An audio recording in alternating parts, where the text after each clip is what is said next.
the 16th of July 1969 time 9:32 a.m. All eyes are on Florida's Cape Kennedy Space Center. The countdown to Apollo 11 has begun. The first man to go to the moon is a rush. The count has gone from 10 to 0. NASA's Saturn V rocket has rocketed into the sky carrying Apollo. Neil Armstrong, Buzz Aldrin and Michael Collins were its passengers.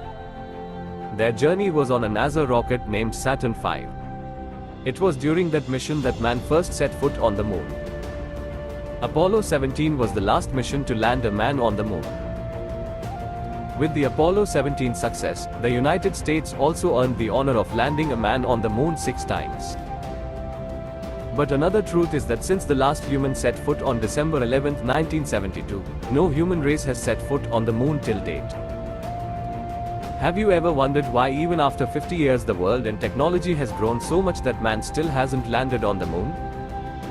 Have you ever wondered when man will set foot on the moon? We will check the answer in today's video.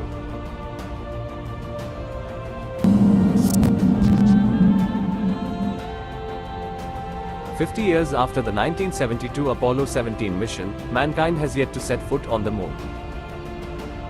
Now let's come to our question: why man hasn't set foot on the moon since 1972? Why is no country willing to take that risk?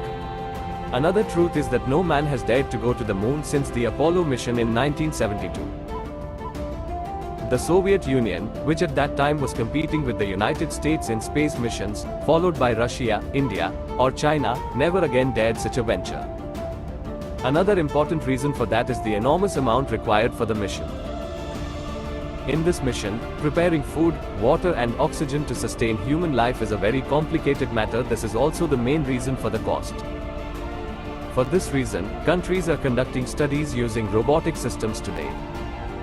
Landers, rovers and orbiters were used for this purpose. Although man has not turned to go to the moon, space travel has been carried out by man.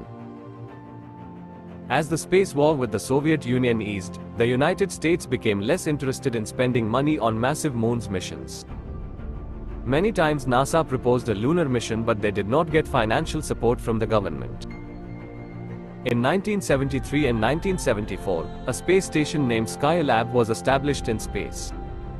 Various scientific researches were conducted here. After this, NASA developed the Space Shuttle for human space travel in 1981. The Mir space station built by Russia in 1986 and the International Space Station launched in 1988 were part of the projects, and humans have reached space many times. The International Space Center is a collaboration between several countries, including Russia and the United States, in competition with each other. All of them spend a huge amount of money for this. NASA must have read the push for such a collective decision because it realized that it could not afford the enormous cost alone. Now the second question is whether man will ever set foot on the moon. The answer is yes. Have you ever heard the term Artemis? It is a project created by NASA with the aim of landing man on the moon. Another remarkable thing is that many countries have participated in this. The project is a first step toward not only manning the moon, but also manning nearby Mars. It is a plan to settle on the moon using a gateway space station in lunar orbit and a base on the lunar surface. During the journey to Mars, which will take months, a place to stay temporarily, this gateway also serves as a fuel filling station. China's Tiangong space station, which is nearing its final stages of construction, aims to fend off the challenge posed by private rivals such as Elon Musk's SpaceX. The cost of Artemis 1 was $4.1 billion. And to bring man to the orbit of the moon through Artemis 2, and NASA also aims to land a man on the moon by 2025 through Artemis 3. Anyway, NASA's ART is a project that is going to become another milestone for mankind. Don't forget to write your doubts in the comment box. Goodbye until a new informative video.